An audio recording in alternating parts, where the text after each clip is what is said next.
Hello, my name is Michela O'Connor Abrams, founder of MOCA Plus. Welcome to our Collective Conscience series. We created this series for you to bring together great minds from around the world on myriad topics that we hope will expand your mind, will challenge your current beliefs, and give you an opportunity to be inspired with every video. Enjoy. Good evening. I'm Shelley, Tatum, Kieran, partner at MOCA Plus. And Michela and I are thrilled to be hosting our third Collective Conscience Salon, our second on Zoom. And we're finding that this platform has proven to be an ideal format for this series. We created Collective Conscience because we wanted to bring together great minds from a spectrum of expertise to share ideas, spark curiosity, and really to build a forum for channeling inspiration. The original concept was, of course, to get together in person, but because we're now virtual, we've actually opened the floor to more guests and more salons and more conversation, increasing the frequency to weekly and possibly beyond. We hope you'll join in the conversation today and that you'll continue to join us every Monday at 6 PST to meet someone new, learn a little something, and hopefully leave meeting at the end of the night with a new lens through which to look at the world. So without further ado, I turn it over to my partner, Michela O'Connor Abrams. Thank you, Shelley, so much. And welcome everybody to our third salon, as Shelley mentioned, our second Zoom salon. And I have to admit, we're having a great deal of fun, not only accelerating the pace of the number of speakers, but doing this weekly gives us a chance to hang out with all of you, whether you are holding a glass of wine or having some other cocktail of choice. Just spending this time with us and our guests, learning more, getting some ideas and inspirations, especially during this time when we're all sheltering in place. No guest could be better for this week than Jeff Tidwell, my friend and colleague, and founder and CEO of Next for Me. Now, it's probably obvious from the title that Next for Me is what's next? What do I do in transition? What kind of change am I navigating? How can I really decide what it is I want to do and should do? And then, of course, how can I do it? So without further ado, Jeff, welcome. Right. Thank you. Thank you so much, Michela and Shelley, for pulling all this off. You know, we're all adjusting to Zoom these days, and like it or love it, it's what we've got. And so it's fun to see everybody out there. Nice to see you all. Great to have you. Jeff, you and I met not that long ago, introduced by a dear friend who I would hope was going to join us this evening, but was unable to.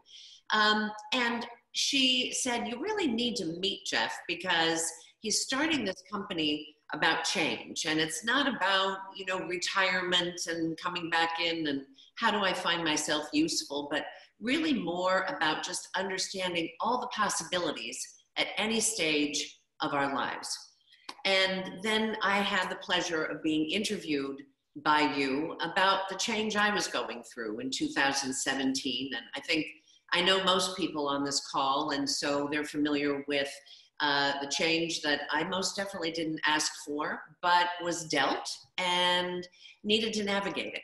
So having the opportunity to talk about it through you and through the lens of Next for Me was truly a great opportunity. And since then, I've had the pleasure of looking at so many of your interviews with people who navigated loss and change that they too did not expect nor ask for, but found ways through. And through those stories and through their own journeys, each of us have therefore been able to glean a little bit more about what it's like to navigate that.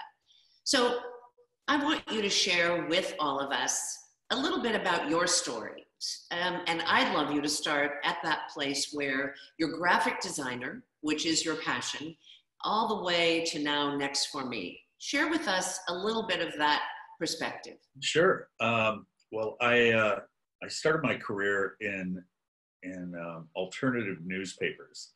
You may remember those. Those were the free weeklies that came along, and I was a young graphic designer, and I loved it and got exposed to all kinds of great thinking and you know, also the opportunity for people to have a voice in their communities. And it was one of the places where you could have a voice in those days. So it was a logical next step when the internet came along, because I embraced all of those ideals. But I took a break from the graphic design part of it because I just didn't feel like I needed to put my artistic vision on the line as a way to make a living anymore. I saved that for something else. And what I did bring with me, though, was an appreciation for giving voice to people that didn't have a voice, which the internet certainly did. I ended up at E-Trade in the late 90s when it was just roaring, and we had hundreds of thousands of people inside of an online community that I managed there. It was the first time people had a chance to take control over their financial lives in that way. And so that was really rewarding. And then I went on to work with oncology.com, a cancer community, and then WebMD, which many of us have heard and poured over, and then a lot of startups along the way, and all along the thread of can people have an opportunity to connect with other people in similar ways. And so I was coming up to 60, and I was giving a talk at a conference about being 60 and gay in tech, which is like a double whammy in that industry. And I checked in on an old friend of ours named Chip Conley, who had done a lot of writing and speaking, and I was checking in with him just to get a few tips on my talk. And it ends up Chip had been spending the last 4 years at Airbnb, mentoring their CEO, and wrote a book called oh God, it's Wisdom Pardon? at Work. Wisdom at Work.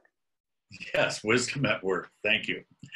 And so I was completely surprised that he had been doing that. And I told him about an idea I had, sort of an idea for a marketplace for wisdom, or people who had some skills and they could market them around. Well, he gave me a lot of encouragement and became an advisor and an investor, in fact. And it certainly morphed into a lot of things since then. That was, I think, late or mid 2017. So we started a company, and we were like gung-ho, all about saving all of the workers who were over 60. They're being cast aside, and they had a lot to give to the world. And so we really zoomed in on that for our first year or year and a half. And I wrote about the experience of starting the company in Forbes, and 53 different articles over the course of 1 year. And it was a self-examination more than anything about what that experience was like. And it was really cinema verite, if you will, because it was about every meeting. It was about every dollar that we were spending and afraid to spend, and all of those things. And what we learned along the way was that was such a great experience for examining what we were doing as a company, and then examining ourselves at the same time. So it started off as a, save the 60 plus workers, ended up, and today is more about change for anybody. If you're going through a career change or another move, or however you're planning what's next, and right now none of us know what's next in so many ways, we hope to help out that process through guides and interviews with people who have gone through things, so you get a little inspiration. And we publish books. Our recent one is just today is Your Guide to Change for Everybody. And that came out of another book that we wrote, which was about startups for dreamers. So what we learned from that was that change has a set of skill sets or a mindset that can be applied for most people. And so these are some of the techniques that we've used. So that's what we are. So really, you are a roadmap.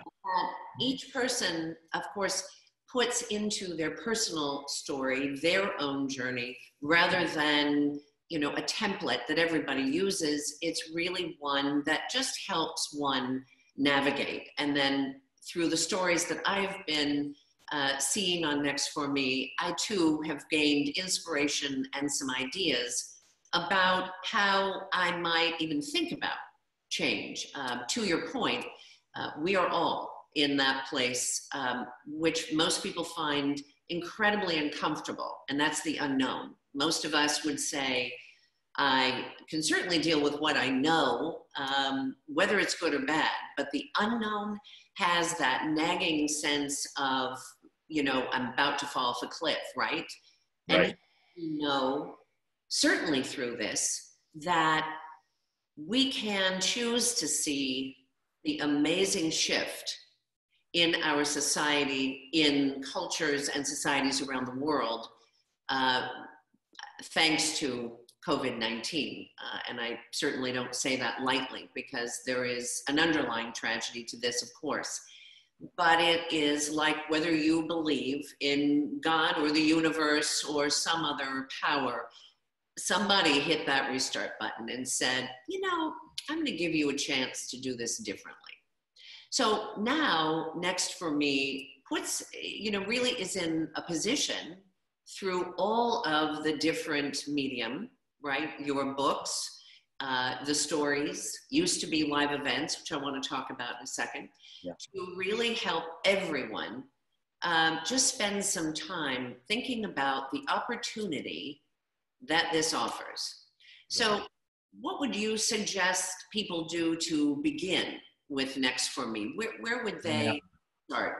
Well, of course, I would say get our new book, and that's a great place to begin. And I'll explain why, not just because we'd like to sell books, but we attack this in three phases. One is, what is your philosophical center? And secondly, a way of getting new perspectives on what you're thinking about. And then finally, some very tactical things to do if you're thinking about change. And talking about uncertainty, last year there was a survey done that showed that 75% of workers feel insecure in their jobs. Now that was a year ago. And so today, if people are feeling insecure in their jobs, you know, it's probably 100% or 99, there's that 1%. And so, you know, maybe this is more relevant now than ever. And so we start off talking about, you know, what are your values and what are the guiding principles that are important to you when you're living your life, and using that as a guidepost to what you're thinking about doing next. Are the people that you will be associating with, do they share your values, and are they people that you want around you, and the partnerships that you make, which are critical, whether you're a company or a solopreneur or you're just somebody looking for the next thing. It matters who you spend time with. And so we go from that into some sort of exercises that help you look at things through a new light. So if you say, I like to paint flowers and I want to live in the country and these kinds of things, we give you some exercises to look at that in new ways. And some of that is about writing or drawing or visualization, and how you can quiet your mind a little bit so that you're open to new things, because a lot of our patterns are from what we've done forever. And then we wrap that all up so that people can feel like it's something they can really attack with practical things. Like, you know, if you've still got a job, hold on to that job for a while you explore these things. Learn how to do things yourself if you've been in a situation where somebody else does everything for you, and then tell the world about what you're doing. You can scheme all of this up, and this was a hard one for me because I was never in sales, and I had to go out and sell what we were doing to people all the time, whether it was looking for investors or to get customers for what we were selling, which is research about people and about workers and about how people are attacking work in this modern world. So all of those things, you know, that come from a business side, you need to do that every day in your new life that you're creating for yourself. So would you say then that if I go to the statistic of 75% of people surveyed say that they feel insecure in their jobs, were you able to get another layer of information on that? Like what causes that insecurity? Was it Yeah. aging out? Was it a feeling of the imposter syndrome? Can you give us a little bit more context on insecurity? Sure. A lot of it has to do with the rate of change. I mean, with technology, things move so fast, and people feel like they can't keep up ever. And that doesn't apply to any age group at all. It applies to everybody. Things are moving very fast, and a lot of us feel that, you know, oh, this Zoom thing, you know, how am I going to attack that? I don't know how to use it, and this sort of thing. And that's the sort of stuff you have to bust through to make yourself open to new things. Okay. So, I mean, the truth of the matter is, it's not just now in the midst of this pandemic that we find ourselves worried about tomorrow, worried about what does it look like? What is the economic impact? As the surge happens, we get closer to worrying about that it's going to go from 6 degrees of separation to 2 and closer. And of course, for our first responders, that's been real and in front of them since day one on this. In the area of coping skills as it regards change, are you adding more of this and perspectives and expertise to that content so that people can look to you for that kind of navigation of change? I would say yes. And, you know, just like change in general, we had a plan and we were marching towards that plan, and we were going to do these things in 2 months, and we were lined up to have everything ready, and then boom, you know, everything blew up, and we're looking at it in different ways, but we're certainly looking at it as it relates to how we feel on the zeitgeist of today and how people feel about their futures. Okay. Well, that really actually is the perfect preamble to a question that a recent interview that I did with you, which I hate to be the spoiler because I know it hasn't come out yet, that John asked me. He said, with everything that you've gone through, I hear that you're pretty fearless. I mean, is that true? And I have to tell you that among all the questions that I was asked, that's the one that keeps going back in my mind and then comes to the forefront, and I think about it again because I didn't hesitate to answer that, yeah, pretty much. I think that, you know, we all have a story. And there's tragedy in that story, and there's disappointment, and there's delight and blessings, and we all have that, right? It's the fabric of our lives. But I quickly answered the question that, no, pretty much after that 4 bruising years, not much could scare me. That no, I don't really feel afraid. Fearless, I don't know. I mean, just this morning I thought, oh my God, if my hair colors can't drop that kit off, I'm going to do something else entirely in 2 weeks on this Zoom call.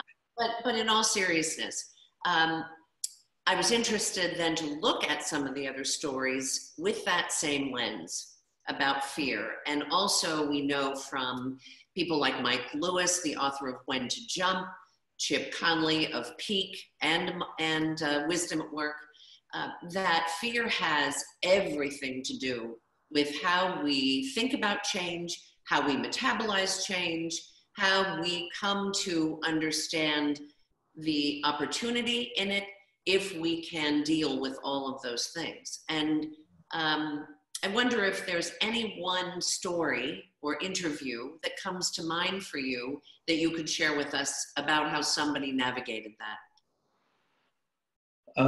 Well, you're the poster child, but you know, the folks that have done the best with getting through things, I would say, are those who are curious to begin with.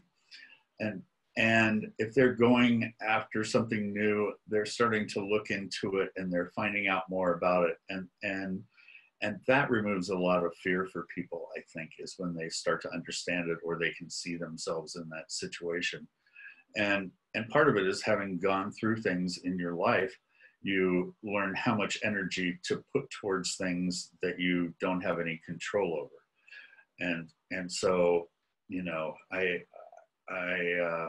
always refer back to a friend and a teacher of mine, David Allen, who, you know, studied karate. And he said, you know, in karate, you just put as much energy as is needed in that instance so that you can preserve your energy for the next thing.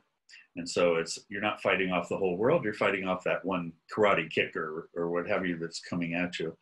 And so, you know, just staying open, and we talk about this in the book a lot, is how do you keep an open mind about things, and that helps in pushing fear away, because you're saying, what the heck, you know, let me find out more about this, and that will inform me, and it might not seem as scary as it would have before I looked at it a little more closely. Yeah. My late husband used to say, and early on when we were dating, and I'd say, oh, I know about if I'm going to be able to make that happen, or whatever I was ruminating about and wringing my hands. And he'd say, Michela, 84% of the things you worry about never happen. Well, those are the early days. I said, yes, I know, but I'm worried about the 16% of the time when it does. And yeah, okay, well, let's play this out. You've then spent that time worrying about it. It probably isn't going to happen. If it does, you will have plenty of time to worry about it then. Yeah, I think that's wise advice. And I'm not, you know. It took about 10 years to really get better at it, and to take a deep breath and put that aside and say, you know, it's really just a story we're telling ourselves, right? If we spend our days watching the TV, whether it's Fauci or our, you know, current app that shows us cases and the morbidity and mortality rate and things, it absolutely screws with your mind. I think the profession that is, other than, of course, first responders, are our psychologists and our psychiatrists. And I have a few friends in that profession here in Mill Valley, and they said they could stay online and on the phone or on Zoom 24/7, because people have worked themselves up into a lather about this, that, well, there is certainly foundation for that because of what is going on. It does not help to put yourself in that state of mind, rather than thinking about, okay, there is a reality, but there are so many things that we can do to focus on the good, that reset button that I talk about. What may we focus on the good in the world of people helping each other, people here from UCSF getting on a plane to get to New York so that they can be on the front line with their colleagues. And there are thousands of stories like that. So I'm hoping that everybody at the salon and on this call will not only be able to touch base with Next for Me and Jeff and get the book and look at some of the tools, look at the roadmap tools that Next for Me gives you. I think that the stories that you will find there, the interviews they've already done online, are particularly interesting. I think we all tap into storytelling and find it fascinating, somebody else's journey. But also in the times in which we live, I think it's safe to say it's just yet another touchstone for us to be able to look at and share with others. So with that, I'd love to open it up to the salon and ask if anybody has a question. And as Shelley had mentioned, what we'll do is you just raise your hand from the button under participants, and we'll unmute you and you can ask Jeff the question directly. Shelley, do we have anybody raising their hand to ask questions of Jeff? Yes, just a moment. We have Shonda. Shonda, I've unmuted. Good. Hello. Hi, Jeff. Hi, Michela, Shelley. Hey, Shonda. So it sounds like what you're focused on, Jeff, is helping people figure out, especially people who aren't marketing or salespeople or extroverted, normally, help them figure out either, I don't know if it's just over 60, but as they're going through changes, how to deal with those and maybe retell their own story. At least in tech and in finance, and I'm sure other industries, there's a real bias against older workers. I mean, right. It's like saying that COVID doesn't really exist. It does, it clearly does. So I'm just wondering if what your interviews and the content you're doing and the work you're doing, are you doing anything on the other side, on the corporate side, in terms of trying to tell a story to corporations that they really should be looking at older workers in a different way? Well, we spent close to 2 years doing that. Okay. And how'd that go?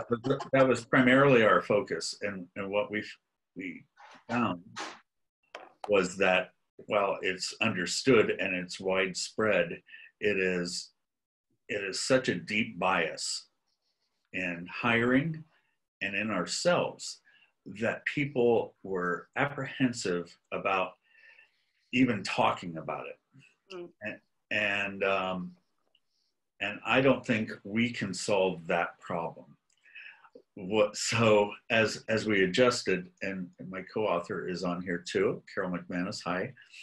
And I figured out in writing our book that was about startups was really these techniques or the mindset for change applies to anybody. And it's inside of you or it's not, and you're open to it or you're not. And that's not to say that this is ageism isn't rampant. It is, but you can't change the whole world in that way. And that's hard for me to say because I come from an activist background and I thought I could change everything. But it's something deeper inside of you that people have to come to terms with. And so that's what we're hoping we can expose people to, different ways of looking at what you're doing or how you would like to continue on in your life with tools that will make that a little easier for you. Yeah. Well, I want to appeal to the optimist in you that I hope isn't quite dead yet. But if you get enough, if what you're doing works and gets out there and enough people start using your ideas and re-spin themselves, reposition themselves, then you have a story to go back to the other side and say, look, yeah, you think this, but not everybody's like that. And here are these stories that you can tell about people who aren't like that. Yeah, exactly. Once you get some numbers up. So a great eye opener was I was at a conference and this 30-year-old guy was telling me, oh man, I had to shave off my beard and remove my graduation dates from LinkedIn because I knew I was going to be too old for that job. And I thought, okay, this starts way before somebody's 50, 60 years old. Well, particularly true in tech. Yeah. Yeah. Go ahead, Shelley. Sorry. Oh, I was just going to say something that really strikes me, Jeff, and what you're talking about is that these moments in life, like coming to a certain age, having something happen in your personal life, having the world completely shut down as we are experiencing right now. These moments in time are things that we can't really anticipate. They happen to us. Sometimes we can prepare ourselves, but not really. And it's almost as though having a philosophy is not something that, it doesn't happen at a certain moment in time. It's something that you have to cultivate so that you have a perspective on the world that helps you navigate moments like these. I think that being 58 years old and my life experience is helping me with this moment because I have the tools to, but I have a 13-year-old son who's completely mystified by this. So I think it's just interesting that there's no real moment in time. It's really more a question of how we perceive the world and train ourselves. Yeah, and you stop worrying about that 84% of things that you don't have control over anyway, or you care about them less, and decide to put your energy towards those things you do have control over. So I don't want to put you on the spot, Jeff, but I'm going. That's after you also should send Sean an invitation to be on the advisory board. What I heard you say in response to Shonda was that it is so institutionalized, but ingrained not only in the company, but in the individual, right? So it's the company's bias and ingrained in the individuals who make up the company. Let's face it, it's not an inanimate object. There are people in that company. It has a face too. And then it's the person who perhaps is applying for a job in that company and their own belief about their relevance. I mean, so are you saying that it takes two here? Less about their relevance, I'd say. I interrupted. What was the tail end there? Go ahead. Not so much about their relevance, but that by exposing themselves as being a certain age, that creates a risk for them for ongoing employment or promotion or what's next for them. Right. So, it begins with anti-aging cream. I'm having a senior moment. Botox, hair dye, on and on and on. And that's all cool, right? But that says something inside that I don't want to expose who I am, or that says there's something wrong with who I am. And so it's deeper than that. I mean, we've talked to a lot of people after we were wondering, like, well, they love what we're writing and they come to our events, but they don't share anything. And so we asked them why that is. And it was that very reason. It raises my hand and says, I'm of that age, and people don't want to do that.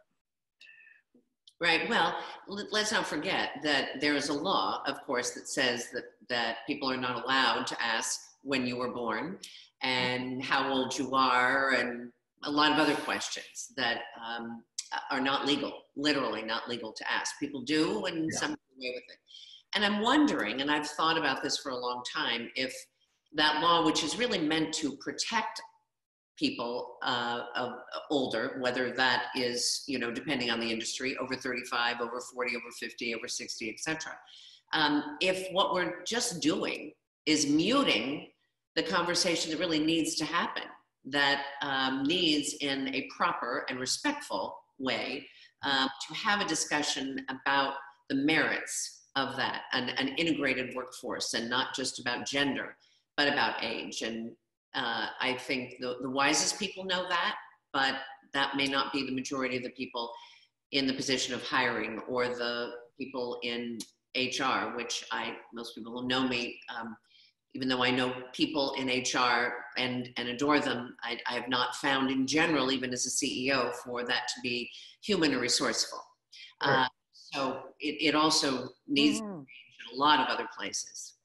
They hire people, or they screen people who are like them, that they can relate to. A lot of people we talked to went through interview process, and when they showed up for the in-person interview, the face dropped of the interviewer because they didn't have all of that information, and that visual information changed the whole game. It was obvious what happens, and they move on from there.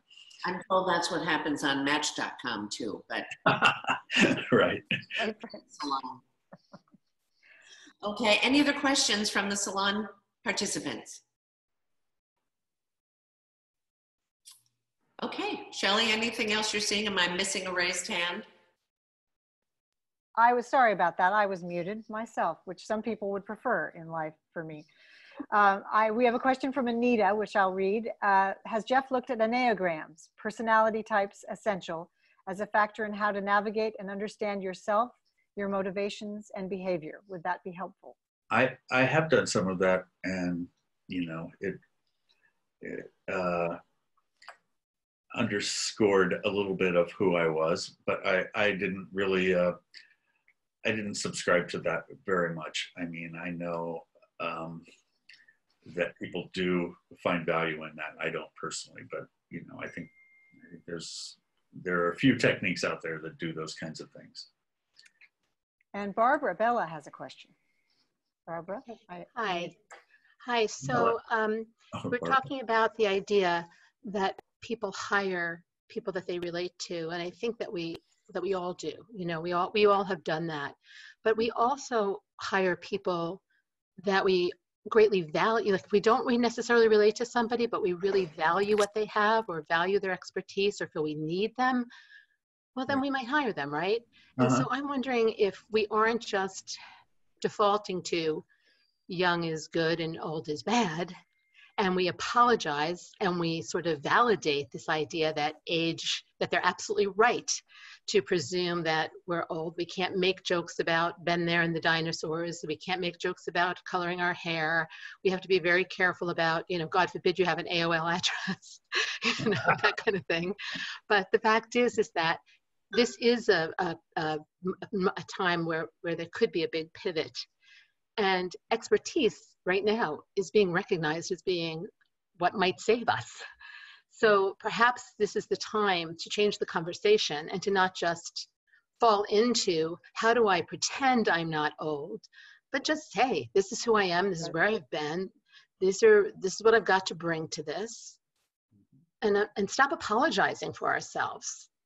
I mean, we secretly know that most of these people who have that attitude don't know half of what we know, and you know. So I'm just wondering, isn't there ways that we can shift the conversation? You know. I mean, Kieran Wickery is online now. Hi, Kieran, and she's written about this, and she went into Google, and they had a group called the Greglers, but what she wrote about it was, you know, when you're trying to keep up with pop culture or those references that somebody else will never understand, but those are opportunities not to try to explain things to people. And it's just being yourself and recognizing that those, you know, all of your experience doesn't need to be expressed all of the time. And just getting along, and it's, you know, if you are comfortable being who you are, that's great. That's even better, and that authentic self will come out, and people will be able to relate to you. And also, of course, there's, you know, it's great to mentor people and be mentored. And so putting that out into the world and helping people that, you know, I have a few that I do formally and informally, and it's really helpful to me. I mean, I see what they're going through, and they can kind of get some wisdom out of the experiences that I've had. And so that puts you in a different light all of a sudden, is if you're having those interactions with people of different generations or just different beliefs or different ways of thinking. You know, part of the struggle we're all having right now is that we're so divided, and you know, I have, through my family, situations where I have to hang out with people who have very different belief systems than I do, and I learn something. I don't agree with them by the end of it, but I understand more closely where they're coming from. Well, okay. Oh, sorry. Mentioned earlier Chip Conley, a friend of Karen's and yours, and I'm proud to say mine, and his book, Wisdom at Work, right? And his work with the Modern Elder Academy, which he established, and both you and Karen, I think, are fellows of that program, is all about, and I'm way simplifying what's an incredible movement, is how are we to be mentors and interns all at the same time? Right. So that we put ourselves in a position of being just part of the fabric, a really important part of the fabric of any company and any organization and an industry. Maybe you want to share just a snippet of what it was like to be at that first Modern Elder Academy, which is all about this kind of what I'll call an integrative thought around generations working together in a much better scenario than we think. Right. The idea was a sort of taking a gap period, whether some people can take a year and some people can take a week or 2 weeks, and do a little self-examination. And when I went, they were figuring out the program, and the first week was, who am I, where have I been, sort of an inventory and of what your values are, and what you've done in your life, and what makes sense, and all of that. And then the second week was after a weekend break where we all went in isolated TP for a day, was, how do you want to look at the next part of your life? What do you think would make you feel good at the end of the day if this were true? And so that was a luxury, I would say, but I got a ton out of it, and it, you got to be open to things like that, and I'm quite, I've been through a lot of experiences living in California for many, many years about self-exploration, and so it resonated with me. Not for everybody, but there are other paths that you can take if you want to take a look at yourself a little more closely. Excellent. Okay, Holly has a question. Holly, you're up. Okay. My daughter just ducked from the counter. Eating her dinner. Turn your camera off too, yeah. It's all right. So thank you, Jeff, for this amazing conversation.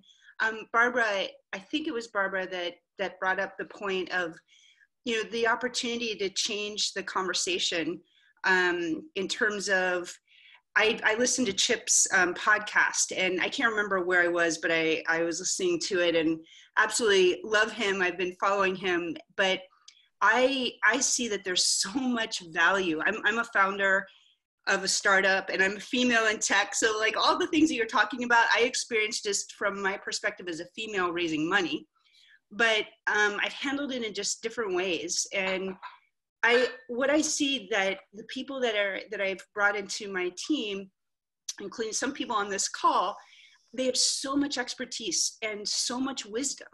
And I feel that we haven't done a great job of marketing the value, right, of that person, because who cares if they can comment on pop culture, right? I mean, that's not the value in the conversation. The value is, there might be a younger person that doesn't have the experience, but they are wise enough to say, I don't know, will you teach me?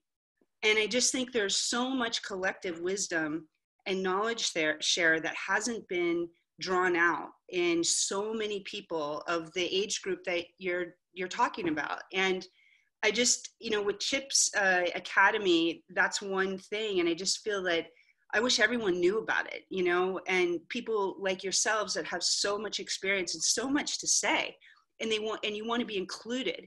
And I think there's an incredible place for that. And in so many other cultures, there's an honoring of what is the elder because of the wisdom and experience that you all possess. So I have hope that people will get really wise and they actually say, yes, we've got these people involved in our ecosystem and this is what they bring. And that on the other side, that each one of the people can clearly define their value, right? Here's what I bring. I don't care if I mess up some pop cultural reference, because I don't give a rat's what. I'm not here for that conversation. I'm not here to be your friend. I'm here to serve you, and I'm here to further your vision and help you execute on that.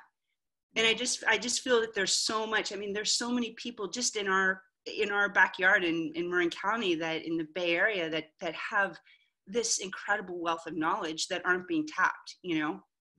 There's a great nonprofit called Encore.org that does a really good job of placing people with life experience or professional experience into nonprofits. And they do a great job of matching people up, and they have a lot of other programs. But I think things like that, where, you start small, because this is a very big problem that my little company couldn't solve. And you start with that and bringing in people who have experience and get them exposed to everybody else in the organization is a great way to do it. Or, you know, like I mentioned, the Greglers, they were brought into the organization and not kept separate as this other kind of thing.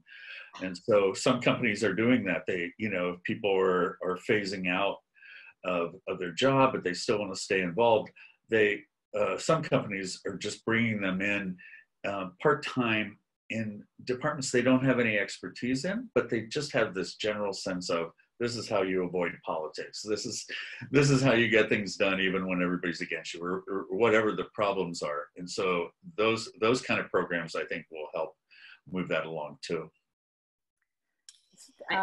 We have a question from Catherine. I was just going to say one thing, which is that it's what Chip talks about, the intern and the mentor relationship.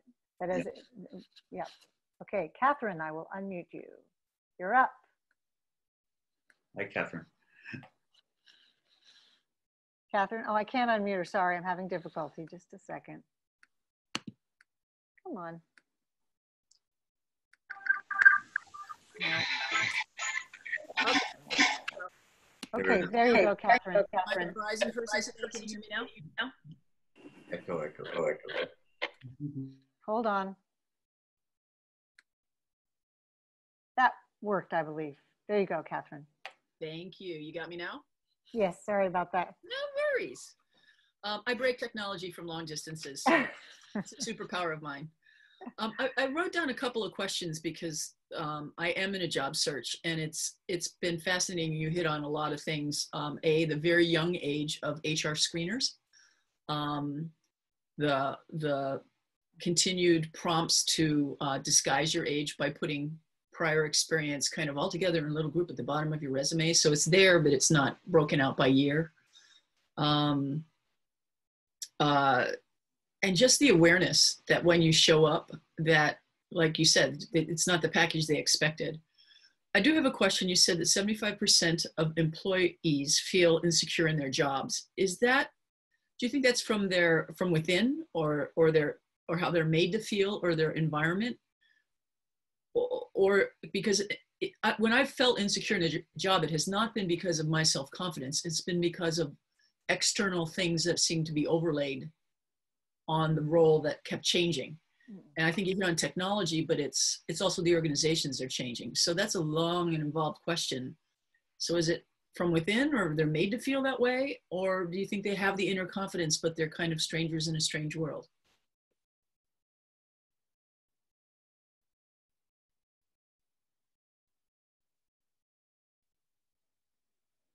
Okay. Is Jeff muted?